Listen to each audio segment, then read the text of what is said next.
அப்போ அவருக்குள்ள என்ன தோணி இருக்குன்னா, இங்கே இருக்கிற தாவரங்கள், காடுகள், மலைகளுக்குள்ளேயே அவர் இருக்கிறாரு. அப்போ அந்த தாவரங்களில் இருக்கிற அந்த மனங்களை, அதை வந்து அதுக்குள்ளே இருக்கிற நல்ல தன்மைகளை மட்டும் சுவாசமாக பிரித்து எடுத்து இதிலிருந்து ஒரு வைத்தியம் பண்ணணும் அப்படின்னு அவருக்குள்ள ஒன்று தோணியிருக்கு. இறந்தவர்களை பிழைக்க வைக்கணும். அப்போ இறந்தவர்கள்னா இறந்து போயிடுறாங்கல்ல, அவங்கள மீண்டும் பிழைக்க வச்சு அவங்களுக்கு இந்த கல்வியை இந்த மருந்து மூலியமாக அந்த இறந்துராத அந்த ஞான கல்வியை போதிக்கணுங்கிறது அவருடைய ஒரு தாட் ப்ராசஸ். எப்போ நல்ல தியானம் பண்ணி நல்ல வளர்ச்சியை அடைஞ்சதுக்கு அப்புறமும் இந்த ஊரில் வந்து நான் பணி செய்ய வரும்போது என்னை வந்து வேலை செய்ய விடலை. அப்போ எனக்கு என்ன வாய்ப்பு கொடுத்தாங்கன்னா, நீ தங்கு, இங்கே வேலை செய்யாதன்ட்டாங்க. அப்போ திருவண்ணாமலையிலேருந்து சில ரகசியத்தையும் வெளிப்படுத்த வேண்டிய சூழல்களும் கனிந்து வந்ததுனால தான் நம்ம காலை மாலை இதை பேசுகிறோம். இதுக்கான வாய்ப்புகளை நம்ம சொல்கிறோம், அதுக்கான வாய்ப்புகளை நோக்கி பிரயாணிக்கிறோம்.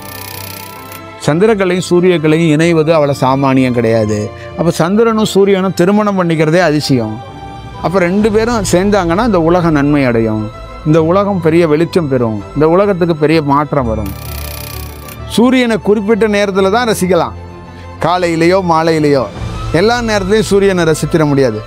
அப்போ நிலவை ஈஸியாக நீங்கள் கையாளலாம். அதுக்கு தான் என்ன பண்ணிட்டான், குண்டலினி சக்தியை நிலவுக்கிட்ட கொடுத்தான், திரிகாலமாக நிலவுக்கிட்ட கொடுத்தான், நெற்றிக்கண்ணு திறக்கணுமா நிலவுக்கிட்ட கொடுத்தான், சித்து பண்ணணுமா நிலவுக்கிட்ட கொடுத்தான். ஏன்னா என்கிட்ட வந்தனா எரிச்சிருவேன்.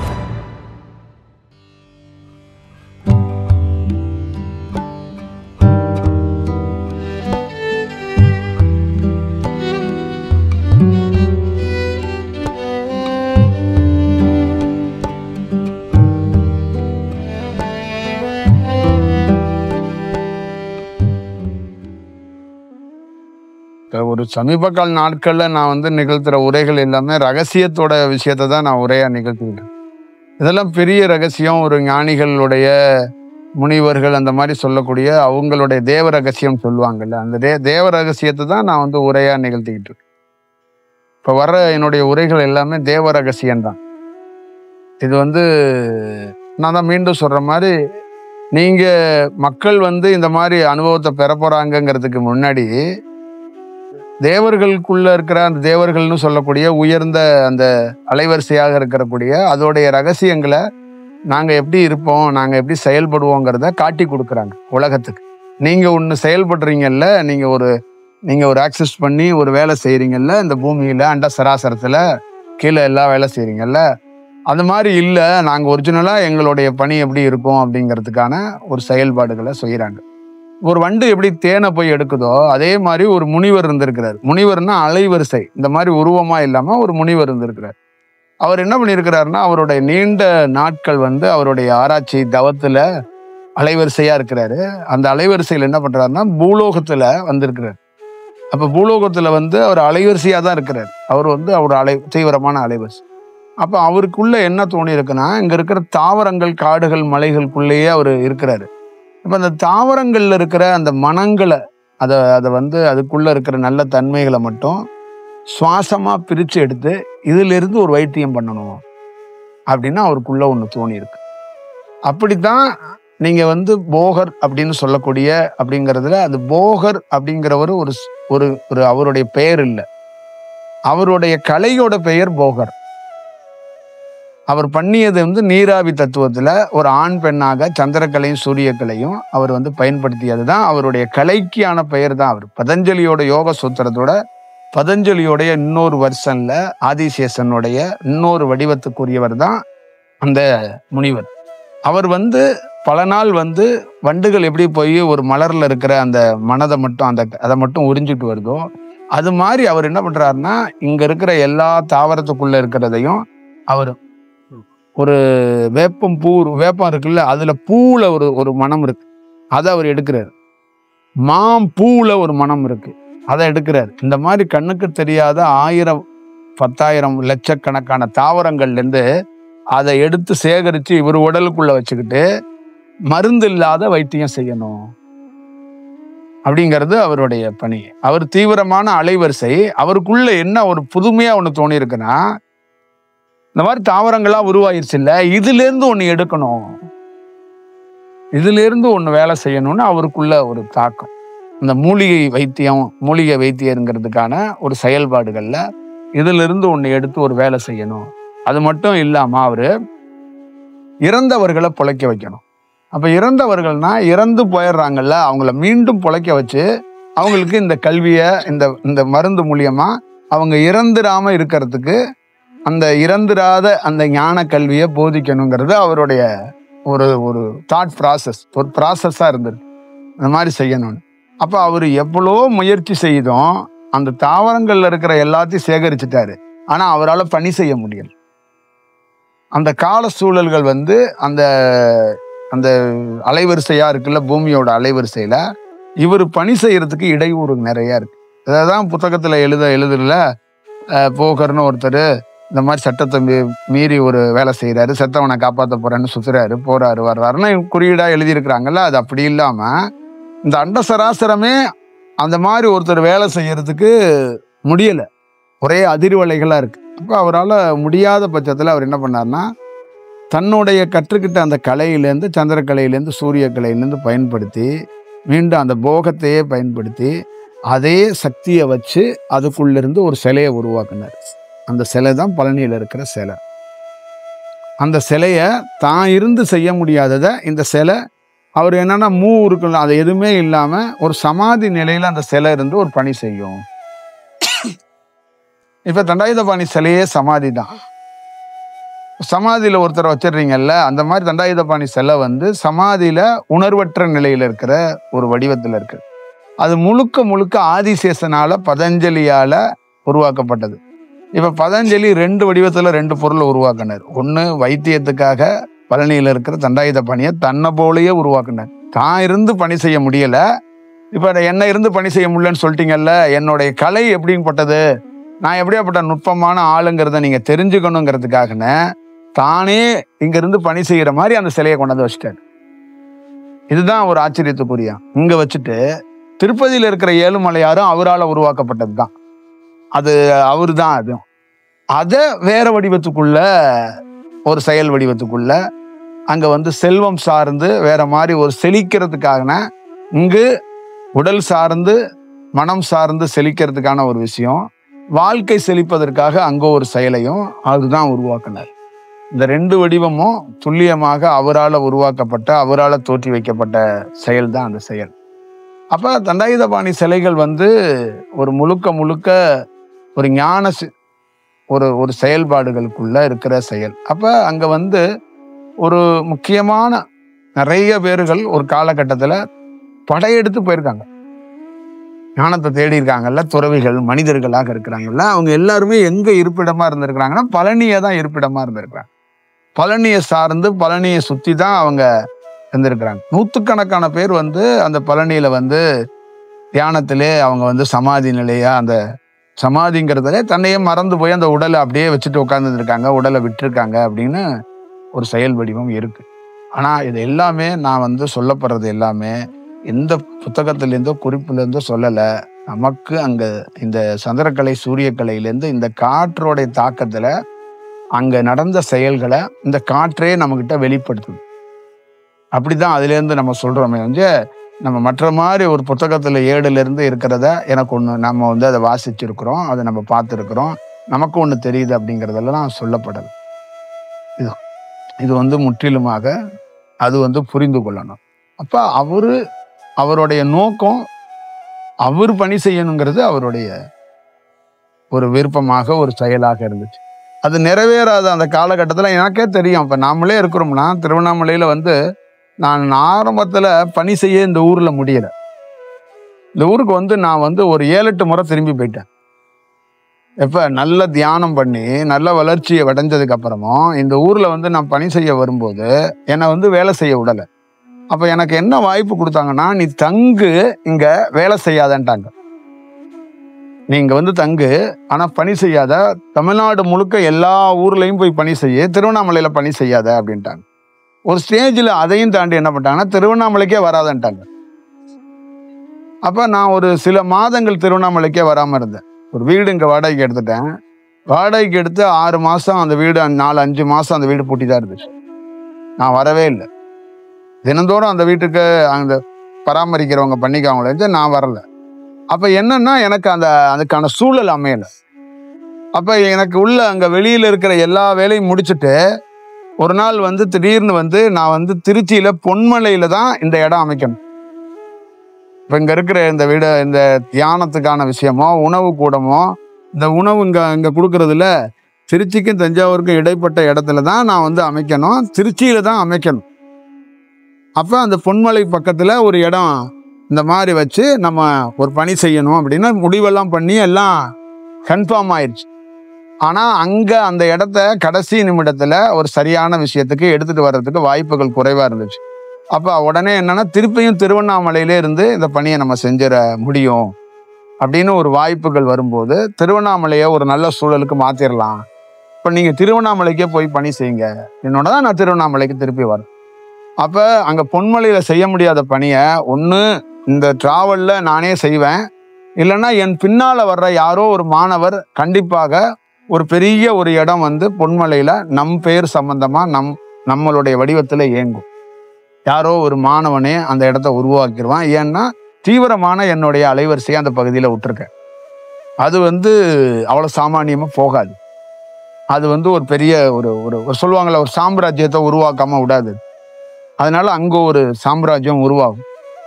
அங்க ஒரு செயல் வடிவம் திருவண்ணாமலையில எப்படியோ அதே மாதிரி உணவு அங்க இருக்கிற செயல் வடிவம் உருவாகும். ஒண்ணு நான் யாம் இருக்கும்போதே களத்திலேயே அது நடக்கும். நான் போனதுக்கு அப்புறம் இல்லைன்னா என்னுடைய வழியில யாரோ ஒருவர் அதை கண்டிப்பாக அதை மேற்கொள்வாங்க. அது அவங்களுக்கு இன்னும் ரொம்ப ஈஸியா தான் இருக்கும், இன்னும் கடினமாலாம் இருக்காது. அப்ப திருவண்ணாமலைக்கு நம்ம வேலை செய்ய வர்றதுக்கான சூழல் இல்லாத போது அந்த கால சூழல் ஒத்துழைச்சதுனாலதான் வேலை செய்ய இங்க உட்காந்துருக்குறோம். அதே மாதிரி அன்னைக்கு அந்த வைத்தியருக்கு அது வரல, கால சூழல் ஒத்துழைக்கல. அப்ப அவர் கலையை என்ன பயன்படுத்திக்கிட்டுனா இந்த மாதிரி ஒத்துழைக்காத போது என்ன பண்ணுவாங்கன்னா தன்னுடைய உடலை விட்டுட்டு போயிடுவாங்க. இவர் என்ன பண்ணிட்டாருன்னா உடலை விடாம என்ன மாதிரியே ஒருத்தனை உருவாக்கி வச்சிடுறாங்க. அப்படிதான் அந்த சிலையை வச்சது. இப்ப நான் இருந்து ஏங்குறது தானே கஷ்டம், நான் இருந்து என்ன வேலை செய்வேன்னா அது இந்த சிலை செய்யும் அப்படின்ட்டு இந்த சிலையை ரொம்ப ஒரு வேற வடிவத்துக்குள்ள அந்த சிலையை உருவாக்கி வச்சுட்டாரு. அப்படிதான் அந்த பழனி தண்டாயுதபாணியோடைய சிலை வடிவத்துக்குள்ள இருக்கிற வடிவம். அப்ப அந்த சிலைக்கு நமக்கு திருப்பதியில இருக்கிற ஏழுமலையாரோட இதுக்கு இந்த மலைக்கு நெருக்கமான தொடர்பு இருக்கு. அதனாலதான் நம்ம ஒரு இதை பேசுறதுக்கோ ஒரு வேலை செய்யறதுக்கோ ஒரு வாய்ப்பு இருக்கு. இது சம்பந்தமா ரிலேட்டடா நம்ம ஒரு வேலை செய்யறதுக்கான வாய்ப்புகள் இருக்கு. அது இன்னும் பின் நாட்கள்ல அது தானா மக்களுக்கு தெரிய வரும். மக்களை பொறுத்தளவுக்கு என்னன்னா நம்ம இன்னும் முழுமையா யாரு என்ன அப்படிங்கிறத அவங்களால இன்னும் அவங்களுக்கு வெளிப்படுத்தலை. சில நபர்களுக்கு மட்டும் சின்ன சின்ன குட்டி குட்டி விஷயம் தெரியும், முழுமையா இதோடைய போக்கு என்னன்னு தெரியாது. இந்நாட்கள்ல அது தெளிவா அவங்க தெரிஞ்சுக்குவாங்க அதுக்கான சூழல் வரும்போது. இப்ப அங்க பழனியில என்ன சுச்சுவேஷன் நிலவுதுன்னா, பழனி மலை இருக்கு, அங்க நம்ம எதை வச்சோமோ அதை அந்த சோர்ஸ் நாமளே எடுத்துட்டோம். அது ஏன்னா இப்ப நமக்கு பணி செய்யறதுக்கு தேவைப்படுது. இப்ப நம்ம இந்த காலகட்டத்துல பணி செய்யறதுனால அது நாம அது நம்மளோட இணைஞ்சு பணி செய்யறதுக்கான ஒரு வாய்ப்பை நம்ம உருவாக்கி வச்சிருக்கோம். அதனால அந்த இடத்துக்குள்ள போகும்போது அந்த இடத்தோட தன்மையை வேணா உணரலாமே வஞ்ச, நாம உருவாக்கி ஒண்ணு போச்சோம்ல ஒரு பொருள், அது நம்ம கூட தான் டிராவல் பண்ணுது. அதுதான் அதுக்குள்ள இருக்கிற ஒரு செயலா இருக்கு. நம்ம திருவண்ணாமலையை தேர்ந்தெடுத்ததுக்கு கூட முக்கியமான காரணம் என்னன்னா, இது முழுக்க முழுக்க ஒரு சூரிய தன்மைக்குள்ள மாறுறதுக்கு இந்த இடம் தோதுவா இருக்கும். அப்ப இந்த இந்த இந்த காலம் இந்த இடத்த சரியில்லை, இந்த நகரம் இப்ப சரியான தன்மையில இல்லை இந்த காலகட்டத்துல. ஆனா அந்த கால சரியா இல்லை பட்சத்திலையும் ஒரு குறிப்பிட்ட சில இடத்த மட்டும் சரியா வச்சுக்கிட்டு அவங்க வளர்றதுக்கு இப்ப நாம வேலை செய்யறதுக்கு ஒரு வாய்ப்பை உருவாக்குறோம். இப்ப ஒரு 50 வீடு இருக்கு, அதுல ஒரு வீடு நல்ல வீடு அப்படின்னு சொல்லிட்டாங்கன்னு வச்சுங்களேன், அந்த ஒரு வீடு நல்ல வீடா இருந்து 50 வீடை நல்ல வீடா மாக்கணும். அந்த மாதிரி இப்ப இருக்கிற திருவண்ணாமலையோட சூழல் சரியில்லாம இருக்கு. அப்ப நம்ம ஒரு இடத்துக்குள்ள கொஞ்சோண்டு ஒரு சின்ன விஷயத்த வச்சுட்டு உட்காந்துக்கிட்டு அந்த நல்ல விஷயத்த உருவாக்குறோம். அப்ப அந்த அக்னியை வந்து நம்ம வந்து அக்னியோட செயல்பாடுகளை உருவாக்குறதுக்கு வாய்ப்புகளை உருவாக்கும். அப்ப திருவண்ணாமலையில முழுக்க முழுக்க நமக்குள்ள என்னன்னா, அந்த அக்னி பிரவேசம் உருவாகிறதுக்கு ஒரு ஒரு கால டைம் தேவைப்பட்டுச்சு. அதனால நம்ம இங்க இருந்து பணி செய்யறதுக்கான ஒரு வாய்ப்புகள் இருந்துச்சு. அப்ப திருவண்ணாமலையிலேருந்து சில ரகசியத்தையும் வெளிப்படுத்த வேண்டிய சூழல்களும் கனிந்து வந்ததுனாலதான் நம்ம காலை மாலை இதை பேசணும். இதுக்கான வாய்ப்புகளை நம்ம சொல்றோம், அதுக்கான வாய்ப்புகளை நோக்கி பிரயாணிக்கிறோம். இப்ப நம்ம பிரயாணம் பண்றோம்ல, இப்ப எல்லா இடத்துலையும் நம்ம பிரயாணம் பண்ற எல்லா இடத்துக்குள்ளேயும் எல்லா மாணவர்களுமே ஒரு நல்ல அலைவரிசையில இல்லை. நம்மளை சந்திக்க வர்ற எல்லா பேருமே, நம்ம பயணம் பண்ற எல்லா ஊர்லுமே அந்த மாணவர்கள்ட்ட நல்ல அலைவரிசை இல்லை, எல்லாம் மிஸ் மேட்ச்ல தான் இருக்கிறாங்க. அப்ப நாம என்னன்னா அவர்களை தடுத்து ஆட்கொண்டு ஏதோ ஒரு வழியில அதை ஒரு வழிவகைகளை செய்யறதுக்கு வாய்ப்பை உருவாக்கணும். அந்த மாதிரி ஒரு ஸ்டேஜில் அந்த கணவன் மனைவியோட வாழ்க்கை என்னன்னா, அந்த முன் ஜென்மத்தோட தொடர்புல இந்த மாதிரி தியானம் பண்ணணும்னு நினைக்கிற ஒரு மாணவனுக்கும் ஒரு பனிஷ்மெண்ட் மாதிரி காத்திருக்கும். ஒரு அவனுடைய உள்வினை தான் அதுல அவன் அந்த மாதிரி சந்திக்க வேண்டிய ஒரு சூழல் வந்து உருவாகும். அப்ப அந்த மாதிரி இருக்கும்போது ஒரு காலகட்டத்துக்கு மேல ஒரு குருவானவர் வந்து தடுத்து ஆட்கொண்டு அவனை அங்கிருந்து பிரிச்சு எடுக்கிறார். அவனை பிரிச்சு எடுத்து அவனுக்குள்ளேயே ஒரு திருமண பந்தத்தை ஏற்படுத்தி வைக்கிறார். அவனை வந்து எப்படி பண்றாருன்னா, வெளியில ஒரு பெண்ணை திருமணம் பண்ணாம தனக்குள்ளே, அதுதான் அந்த பழனி மலையோட ரகசியமே. அவர் வந்து வெளியில வந்து திருமணம் பண்ணிக்காம உள்ளுக்குள்ளே பார்வதி தேவியை திருமணம் பண்ணிக்கிட்டார். இப்ப சிவனாகப்பட்டவரும் பார்வதியாகப்பட்டவர்களும் உள்ளுக்குள்ளே திருமணம் நடக்குது. வெளியில நடக்கிற திருமணத்தினாலதான் நீங்க துன்பத்தை அனுபவிக்கிறீங்க, பேர் கஷ்டத்தை அனுபவிக்கிறீங்க, அதுல சொல்லிக்க முடியாத துயரத்தையும் கஷ்டத்தையும் நீங்க அனுபவிச்சு கொண்டே இருக்கிறீங்க. ஆனா பார்வதி தேவியோ சிவனோ உள்ளுக்குள்ளே திருமணத்தை பண்ணிக்கிட்டு அவங்க திருமணத்தை பண்ணது மட்டும் இல்லாம பல நாள் அதை வந்து பயிற்சியாக கலையாக உள்ளுக்குள்ளேயே நடக்குது. அப்ப அவங்க என்ன சொல்றாங்கன்னா, நீங்க எப்படி கணவன் மனையாக இல்லறத்துல ஒன்று வாழ்றீங்களோ அதே மாதிரி நாங்க இல்லறத்துல தான் இருக்கிறோம். அந்த பழனி மலையில இருக்கிற சிலையில உள்ளவர் சொல்றாருன்னா, சாட்சாஸ் நீ எப்படி பொண்டாட்டியோட வாழ்றியோ அதே மாதிரிதான் நானும் ஒரு இல்லறத்து ஆண்தான், சன்னியாசிக்குரியவன் கிடையாது, அதே செயல் வடிவத்துல தான் இருக்கிறேன். ஆனா தனி வெளியில பெண் இல்லை, உள்ளுக்குள்ளே இருக்கிறான். இப்ப நான் அதுக்குள்ளே வாழ்ந்து அதுல ஒரு நல்ல செயலை நான் அடைந்து, நீ இறந்து போறாய், நான் இறப்பதில்லை. அப்ப அதிலிருந்து கிடைக்கிற ஒரு பயனுள்ள விஷயத்த நான் உலகத்துக்கு கொடுத்துட்டு போறேன் அப்படிங்கிறதான் இதுக்குள்ள இருக்கிற பேர் ரகசியமாக இருக்கிற விஷயம். அப்ப நாம இல்லறத்துல ஒரு பெண்ணை கல்யாணம் பண்ணிட்டு வாழ்ந்து நொந்து நூலாகி செத்து போறோம். அவங்க ஒரு பெண்ணை கல்யாணம் பண்ணிக்காம உள்ளுக்குள்ளே திருமண பந்தத்தை ஏற்படுத்தி ஒரு பெரிய சாகசத்தை பண்ணிக்கிறாங்க. இதுதான் அதுக்குள்ள இருக்கிற பேர் ரகசியமா, இதுதான் அதுக்குள்ள இருக்கிற உண்மை தத்துவமா. அதுதான் திருவண்ணாமலை தத்துவமும் அதுதான். திருவண்ணாமலை தத்துவத்தில் என்னன்னா, திருமணம் பண்ணி வாழ்ந்து கொண்டே இருந்தவன் கடைசியில அவன் என்ன பண்றான், இந்த அக்னி வடிவத்துக்கு போயிடுறது என்னன்னா, திருமண பந்தத்தை கடந்தவனா மாறிடுறான். என்னறான், மனைவியை வந்து தனக்குள்ள ஐக்கியம் பண்ணிட்டான். புரியுதா? அப்ப மனைவியை என்ன பண்றான், அவனுக்குள்ளே சமாதி ஆக்கிக்கிறான். இப்ப ஒரு கலையை கொடுத்துட்டு திரும்ப பெறதும்பாங்கல்ல, அந்த மாதிரி வெளியில இருக்கிறத உன்னை விட்டுட்டு போகாம உன்னையே நான் எனக்குள்ளே வச்சுக்கிறேன் அப்படிங்கிறது தான் இதோட விஷயம். இப்ப இதுதான் அங்க நடக்கிறது. இதுதான் வந்து சூரியன் வந்து சந்திரனை முழுங்கி விடுகிறதுன்னு சொல்றாங்கல்ல, அதுதான். இப்ப நம்ம நாட்டுல இருக்கிற பெரிய தொழிலதிபர்களோ பெரிய பெரிய ஆளுங்கள்லாம் பாத்தீங்கன்னா அந்த புண்ணியத்தையோ பாவத்தையோ உணர முடியாது. இப்ப நான் உதாரணத்துக்கு சொல்றேன், ஒரு திரைப்பட நடிகர், நம்ம ஒரு உச்சபட்ச நடிகர் தமிழ்நாட்டில் இருக்கிறாரு. அவர் ராகவேந்தர் சம்பந்தமா அவருக்கு ஒரு குறிப்பு வந்து ராகவேந்தர் சம்பந்தமா ஒரு படம் பண்ணார். மகாவதார் பாபா சம்பந்தமா குறிப்பு வந்து பாபா படம் பண்ணார்.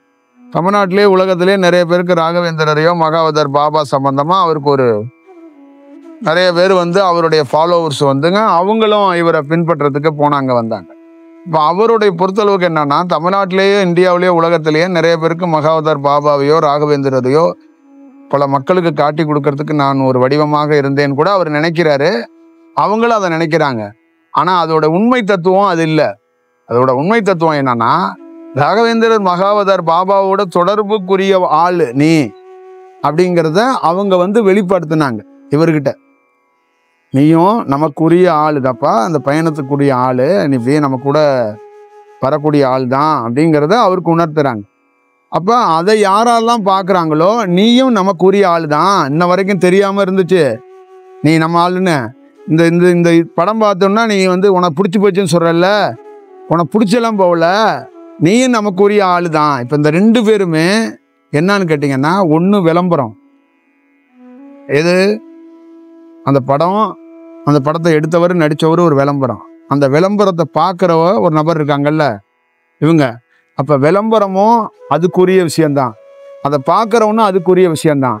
ஆனால் 2 பேரோட சிந்தனையும் அதுக்குரிய விஷயமா இல்லை. ஒருத்தர் அதை பரப்புறேன், எனக்கு கொடுத்தாங்க அதை நான் பரப்புறேங்கிறாரு, அவர் பரப்பலைன்னா நான் பார்த்து வந்திருக்க மாட்டேங்கிறாரு இன்னொருத்தர். ஆனால் 2 பேருமே நீங்கள் இதுக்குரிய ஆளுத, உங்களுக்கு அதனால தான் இதை நம்ம கொடுத்தோங்கிறத உணர மாட்டாங்க. இப்போ அவரு என்ன சொல்கிறாருன்னா, படம் எடுக்கிறது மட்டும் உன்னோட வேலை இல்லை, நீயே நமக்குரியவன், நீ அந்த வேலையை பார்த்தியான்னு அவர் கேட்குறாரு அவரை. அவர் அதை விட்டுட்டு அடுத்த படம் எடுக்க போயிட்டாரு.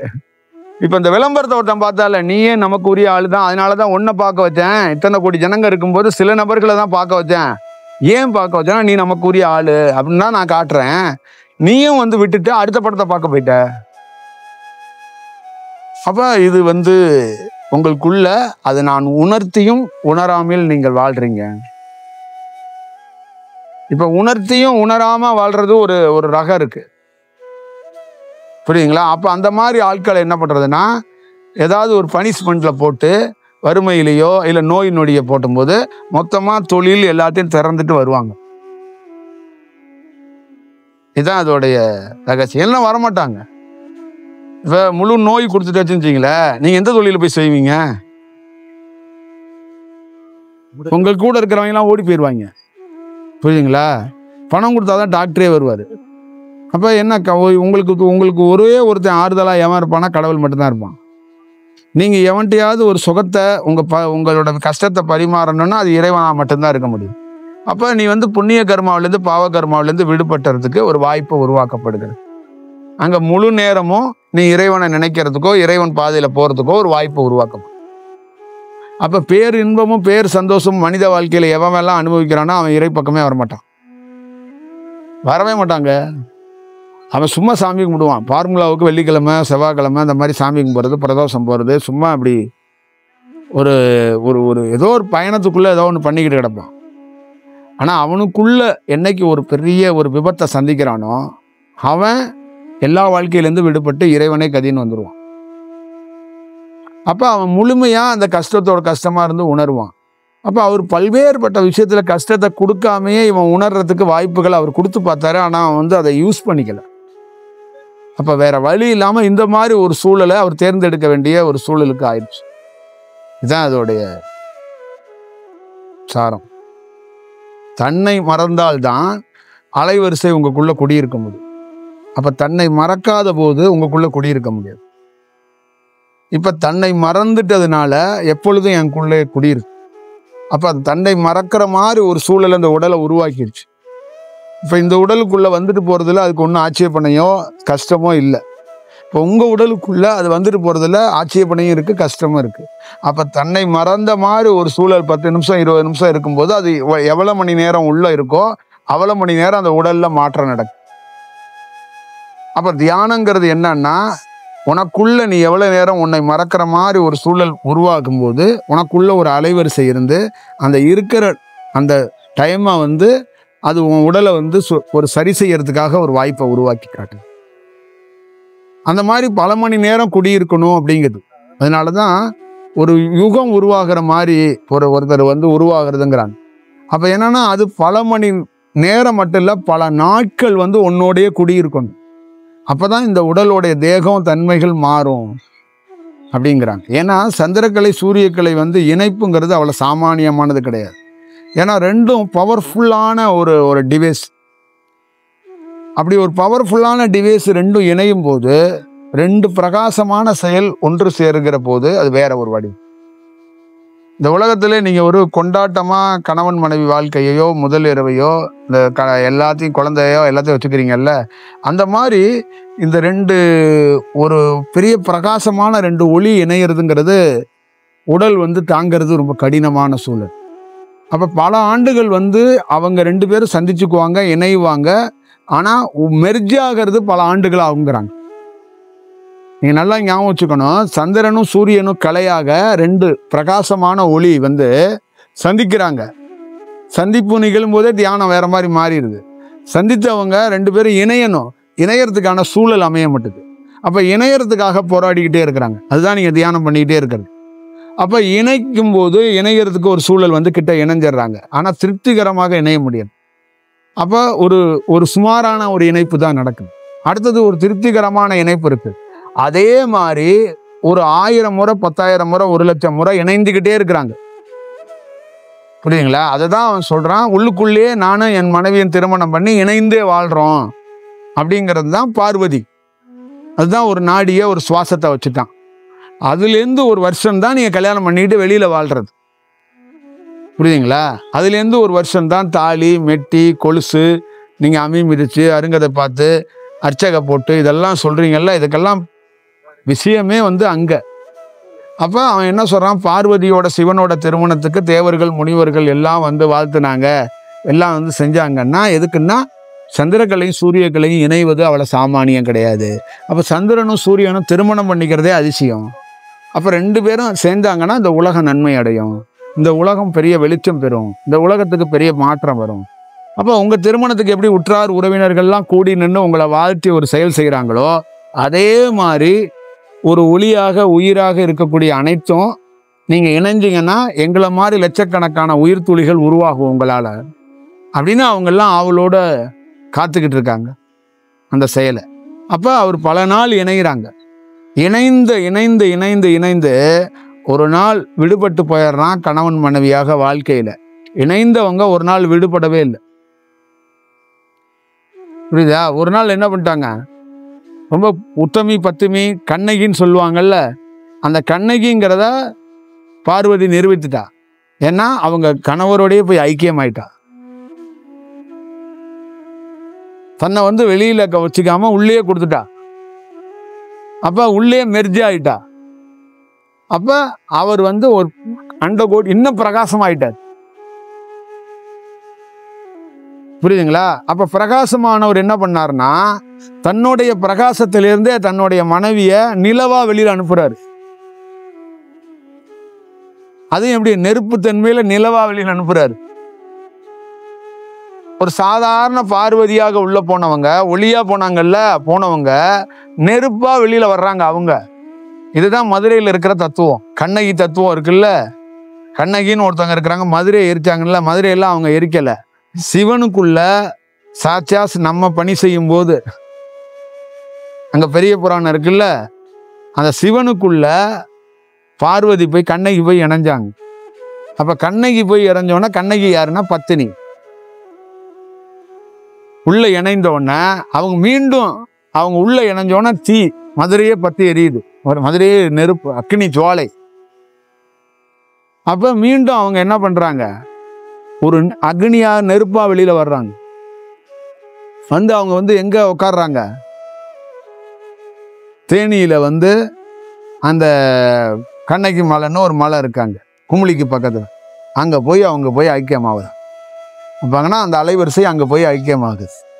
அப்ப ஒரு செயல் வடிவத்துக்குள்ள அவங்களுடைய முழு செயல் வடிவத்தையும் அங்க போய் ஐக்கியமாகிக்கிட்டு அதுக்கப்புறம் அந்த அலைவரிசையை அப்படியே பணி செஞ்சா என்ன ஆகும், வேற மாதிரி வடிவத்தை தாங்க முடியாது.